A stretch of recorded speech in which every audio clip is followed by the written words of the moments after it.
So hopefully this works. Okay, so the first question is, tell us about yourself. What position do you hold at the school? How many years of experience do you have? And later, after you answer that, anything else that you would like to add, you can go ahead and add it. Okay. So, well, I'm Ione Hollingsworth. I have been in education for 21 years. I've taught elementary. I was a parent coordinator, and I was a literacy and math coach for a few years. All of my 19 of those years were in Title I schools, so Title I is pretty much all I know. As an AP, I am over the Title I budget. I carry 2 grade levels, kindergarten and 4th. I'm over the instructional support, and I do curriculum, ELA, and math. Okay.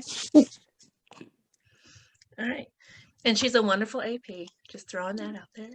All right. So, Ione, what do you remember happening when the pandemic first became a thing, and how did that affect you and our school from your point of view? It was crazy because we all thought we were only going home for maybe a week. And we ended up staying at home for the remainder of the school year. So that was crazy. The good thing about Gwinnett is we did have e-class. And so we did have a platform to use. The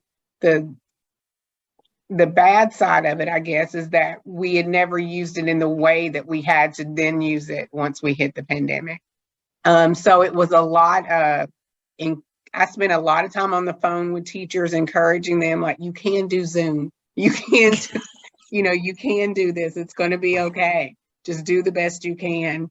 And a lot of time just reworking the regular plans that we had because we realized that, the way we taught, it wouldn't work via Zoom. And then getting parents and children used to logging on at certain times. I think we did more phone calls and text messages to parents trying to get them on and get kids acclimated to the Zoom. So I think it was just a crazy time, but you just kind of slowly work through it and work through the kinks. But I do believe Gwinnett did a good job with having e-class because that was at least a platform we could use. And we had done some digital learning days for snow days, so we had a little bit experience, but not not enough. And even with the digital days, the way it was set up, if you weren't comfortable or you weren't tech savvy, there were ways of getting around it. Whereas when we hit the pandemic, you had to do it. So that was, I think, a big stressor for people, but we made it through it. And I remember just getting everybody devices. I think I remember that being a challenge. That was a huge process, getting the devices and then getting them back. Right. It was like crazy. Because you're just trying to get parents used to, get parents to come and get it and then figure out how to use it. And now I need you to bring it back to me. So that was a whole lot. All right. So, Selena. Okay. The third question is, how did you and the school adapt to the pandemic? And was it hard to adapt to online or blended learning? Honestly, I think blended learning was worse. Okay. For our teachers. That was so stressful because everything they did, was when we went to the blended learning, you had kids in front of you and then they're still trying to teach kids at home.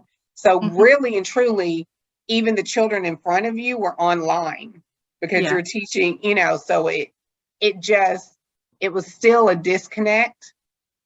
And it just made it really hard and really stressful for the teachers.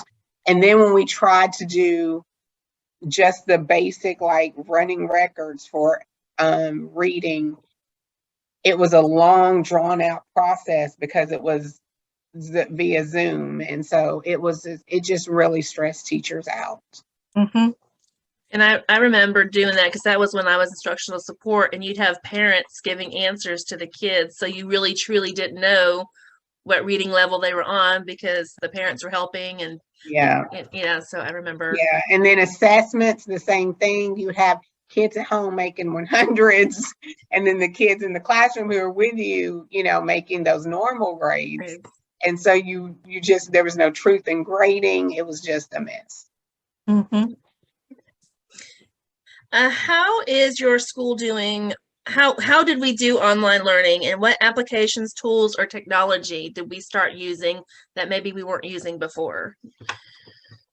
I don't really think there was anything that we used that we didn't use before. Because like I said, eClass was set up and it was there for us. And we had played around with it a little bit, like you said, with the snow days, but so it wasn't anything new that they gave us. I mean, well, let me take that back. They did provide different types of online books for us to use. They did a lot. Gwinnett County purchased a lot of online books from different companies. So we were able to use those, but that was pretty much it. The core of the teaching and learning, what we already had it. Were teachers using Nearpod as much before, or did that come along? They were using it, but not as much as they did when we went into the pandemic. Nearpod became something some grade levels really adapted to and used a lot. Google Classroom just kind of exploded once the pandemic started, because it just made it easier to grade, and you could give feedback in real time and things like that. So I guess those two maybe would be two that we kind of added and teachers began using. I know that the classroom teachers were a little different than specials, so that's why I wasn't really sure what they did versus what we did. Yeah. So. All right. Was there any cost to the school for any additional technology? If so, are you aware how much it did cost for the school? Yes, because I do the budget. That's perfect. So what we ended up doing is because before the pandemic, we were trying to go 1-to-1 with computers for our 4th and 5th graders. And then we ended up realizing, well, we got to do it for everybody. And so we purchased laptops for all of our students. So we probably spent maybe $100,000. Wow. On laptops, making sure we had them, and then laptop carts, to making sure teachers had a place to store them that would charge them all at once and things like that.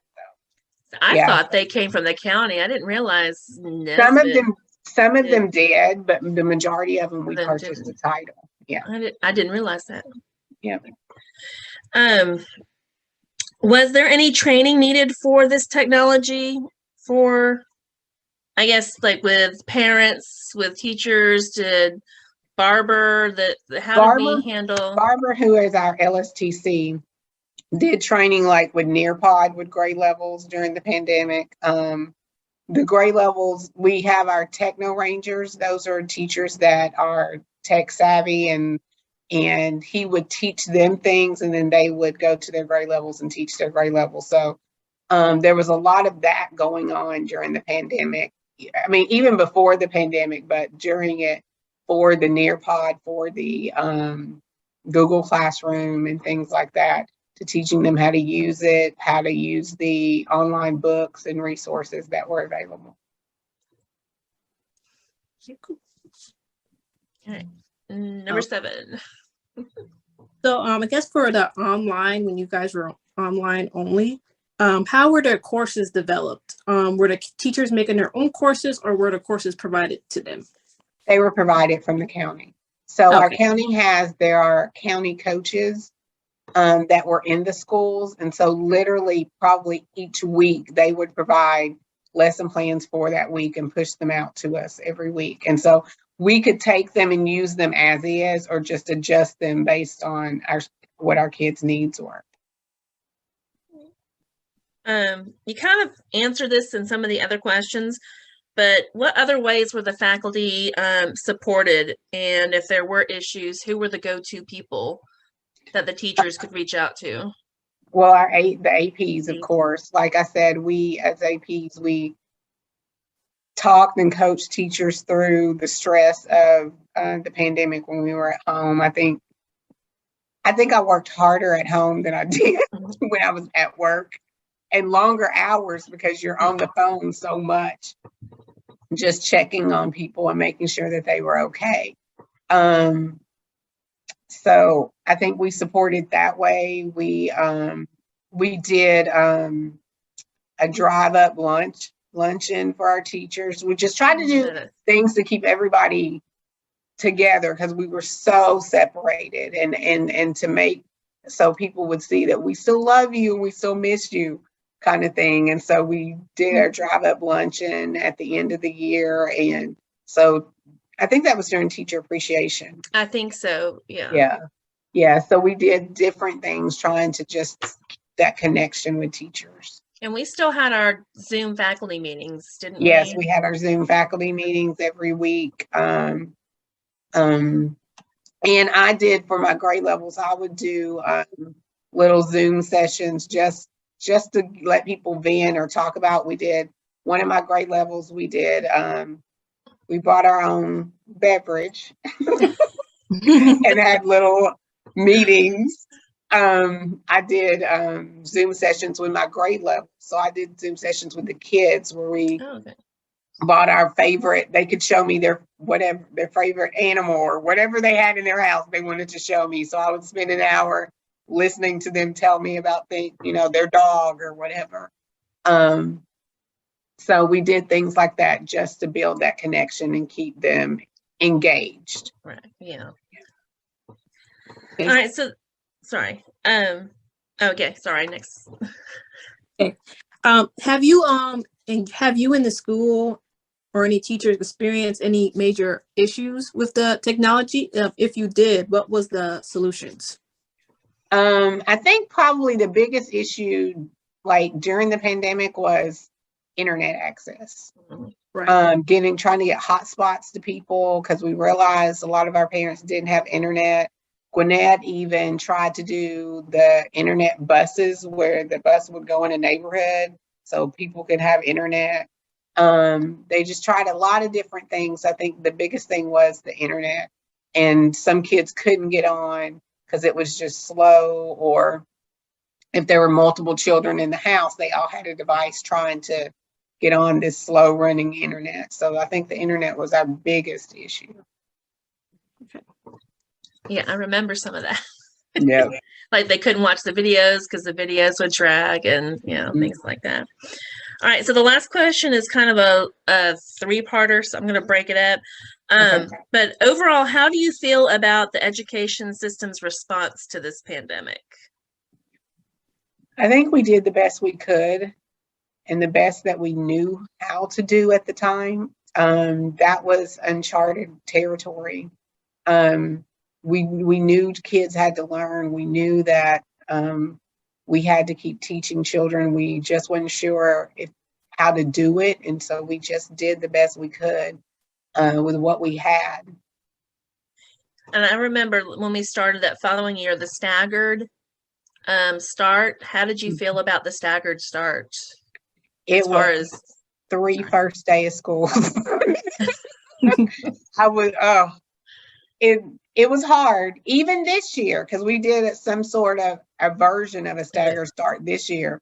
And I would always like to start with the bigger kids coming first, not the little ones. Just a plug, if y'all ever are in that kind of, have that kind of authority, big kids need to start first, not kindergarten. And that was going to be the next question, is how do you personally feel, any improvements? It's easier when the older kids start first, because with your kindergartner starting, they're scared, they cry, and it's good to already have a sibling there to help and that knows what's going on before you bring in the little ones. But Gwinnett likes to start with little people first. Think about that, but you're right. Yeah, that was a big one, and it just made it really. There were some. how do I say this? There were some things about having a staggered start that were good because it helped you get transportation under control for like 2 grade levels before you had all 6. So that piece of it was a good thing. It was just the rituals and routines and getting them acclimated to everything that was more difficult for the little ones than it was the older kids. Do you see the pandemic lasting or improving in the future? Where from a I kind of think we're going to be in this for a while. What I do hope and pray is that we move to face-to-face. I think that's best for children. I know parents are afraid, and I get calls every day of parents wanting to move their kids from in-person to digital. And you know, for Gwinnett, it's not an option. Whatever you start with, you have to finish. But I think being in person is better for children, not only just cognitively, but social emotionally. It is. I see so many things that are issues that we're having with children now since the pandemic, and a lot of it is because they were just home, you know, and they didn't have the structure, you know, when I look at my 4th graders, this year was the first year they've had a regular education since 2nd grade, because that's when the pandemic hit. So, you know, that's a lot of learning. That's a huge learning gap for them. And so we have to keep that in mind and know that being in person is good for children. Mm-hmm. So let's all we sort of had planned. Selena, do you have any other thoughts or questions for Ione that came up while she was answering? No, not. I can't think of anything else. So if you had one piece of advice to give us, like if we're future administrators or whatever, what would your advice be? I didn't tell you about that one, so I'll put you on the spot. You didn't. I'm like, oh my gosh, you put me on the spot. What one piece of advice for someone going into administration would be, you have to have a work-life balance. I think that's the biggest thing, because as an administrator, it can suck you in and you can be there forever. Because today, I was trying to do a 10-minute observation. It took me 2 hours because every time I went in there, the walkie would go off and I'd have to leave and go somewhere else. And then I'd get that settled and then go back. And it kept happening over and over. And I know that teacher thought, why does she keep coming in my room? But I was determined to finish it today. You know, so you have those days. And so you have to have that balance and know that work is work, but home is home, and know that home is the most important thing, because sometimes we forget that when we're working, and especially when you're working in your calling, because you want to give your all to children and to the teachers, and they can have a little bit, but not all of it. You still have to have some for your family. Yes. I like that advice. I think that works. Mm-hmm. All right. Well, thank you so much, Ione, for You were helping welcome. us out. And I'm so sorry about Friday, but I'm glad fine. we were able to do this. And It's I hope okay. it helps. Yeah, he gave us a big window, so it's good. We're fine. But we do appreciate it. You're welcome. All right, I'm gonna stop recording now. All right, where's the record button? I don't know what to record. Here we go.